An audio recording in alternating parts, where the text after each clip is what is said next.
Bonjour à tous. Difficile de ne pas avoir un objet communicant dans son quotidien, que ce soit un smartphone, une smartwatch ou tout autre objet, que ce soit aussi par exemple un thermostat connecté comme ceux que propose Nest ou Kivivo en France. Donc ces thermostats qui vont nous permettre de donner des informations supplémentaires pour pouvoir optimiser sa consommation énergétique, ou encore des sociétés comme Terradona qui sont peut-être un peu moins connues mais qui permettent d'obtenir des conteneurs et du tri sélectif intelligent. Typiquement, un utilisateur, un usager qui souhaiterait mettre en place du tri sélectif chez soi pourrait bénéficier de bons de réduction en fonction de sa quantité de déchets récoltés. Mais on se rend compte surtout que tous ces objets connectés font partie de ce qu'on appelle aujourd'hui l'Internet des objets. Un grand mot qu'on retrouve à toutes les sauces et surtout dans des domaines différents.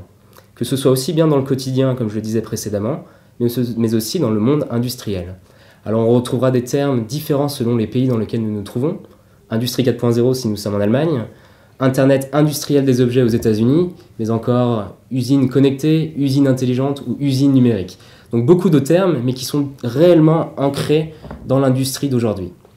Pour vous donner un simple exemple, le Forum économique international qui a lieu en ce moment même à Davos a choisi comme thématique centrale pour l'ensemble de ses conférences maîtriser la 4e révolution industrielle.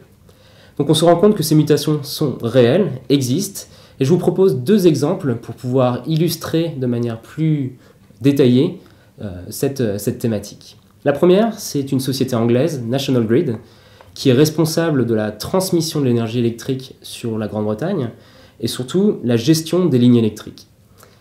L'une de leurs remarques de ces 10 dernières années, c'est l'utilisation de plus en plus importante d'énergies dites renouvelables et nouvelles énergies, que ce soit du solaire, que ce soit de l'éolien.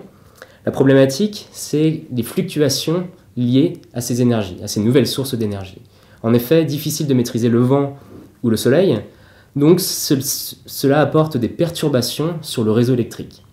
Les outils traditionnels ne sont pas forcément adaptés, d'où le besoin de nouvelles solutions. Basées sur une intelligence embarquée dans le réseau électrique, nous fournissons à National Grid les briques matérielles nécessaires pour pouvoir mettre en place cette nouvelle stratégie, qui va permettre en temps réel de surveiller l'état du réseau électrique, que ce soit le courant et la tension, et mieux maîtriser les perturbations et les fluctuations du réseau.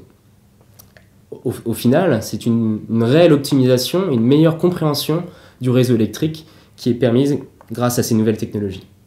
Un autre exemple, c'est chez Airbus, un grand industriel français que tout le monde connaît, qui lui aussi a mis en place un nouveau projet d'usine du futur.